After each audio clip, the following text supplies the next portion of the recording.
The point of this video right here is to help you understand candlesticks. Now, these little blocks that you see on my screen, these are called candlesticks.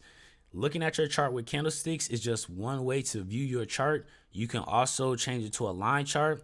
If you ever been on my lives, I like to toggle sometimes between candlesticks and line charts because looking at it from a line chart can kind of help you get a good understanding of the actual structure of the market. But for the most part, I'm always looking at the candlesticks. Now, there are two types of candlesticks. You have up candlesticks, which are called bullish candlesticks, and you have down candles, which are called bearish candles. So there's only two types of candles. You have bullish candles and you have bearish candles. Now, when you get this app, you can change the colors to whatever you want to fit your liking. But for me, this is pretty much how I have it.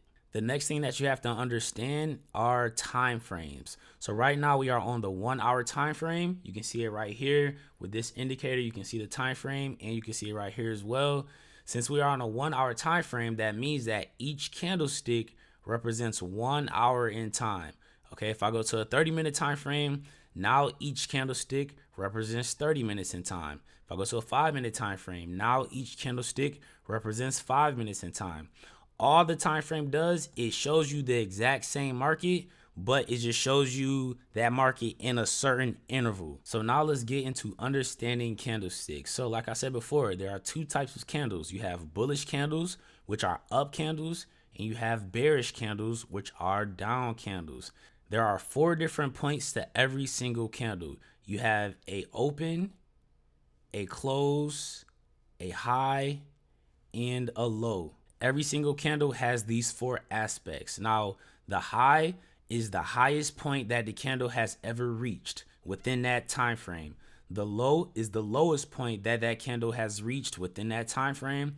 The open is the opening price of the candle, and the close is the closing price of the candle. So this is where the candle opened, and then this is where the candle closed. From the opening of the candle to the close of the candle, that makes up the body of the candle. So you might be thinking to yourself like, okay, that kind of makes sense, but what about these little skinny parts of the candles? What are these? These are called wicks. So I'm going to pretty much explain why this candle looks the way it does. So the candle opened up right here.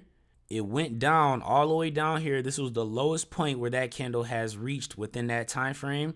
It ended up coming back up. Then it went all the way to the high. This is the highest point that that candle has reached. And then it came down and then it ended up closing here. So the wicks pretty much represent the highest point that the candle got to and the lowest point that the candle got to. But from the open to the close, that's going to make up your body. And it doesn't matter if it's a bullish candle or a bearish candle, it's pretty much still the same thing. So for this candle, it opened up right here. At one point, this candle was all the way up here, but then it dropped and it went all the way down to this point, which was the lowest point of the candle. Then it came up and it ended up closing right here. So it left this wick and it left this wick. This is the highest point of the candle, and this right here is the lowest point of the candle. That right there is pretty much how every candle forms. All right, so I just explained what candlesticks are and the 4 aspects to every candle, but now I want to give you guys a real life example so you can see it in real time. So right now we are on a 1 minute time frame. So that means that each candlestick represents 1 minute in time. This candlestick has about 15 seconds before it closes. But as you can see, this is the highest that it went to. This is the lowest that it went to. And in 10 seconds, this candle is going to close. And wherever it closes at, you'll see that that will be the end of the body. So boom, this candle just closed all the way down here. So now a new candle just opened up because it is a new minute. So this candle is going to go up and it's going to go down for the next minute, and you can pretty much see how it's forming right now. So you can see the wicks so far. This is the highest this candle has gotten to. This is the lowest that this candle has gotten to. And right now the candle is pretty much just fluctuating. You can see that the body, it is increasing and decreasing simply because the body's going to keep moving until that candle closes. But you can see this candle closed right here. So the next candle opened right here. And right now it's fluctuating. It's going to continue to fluctuate for the next 5 seconds. And then it's going to close and a new candle is going to open.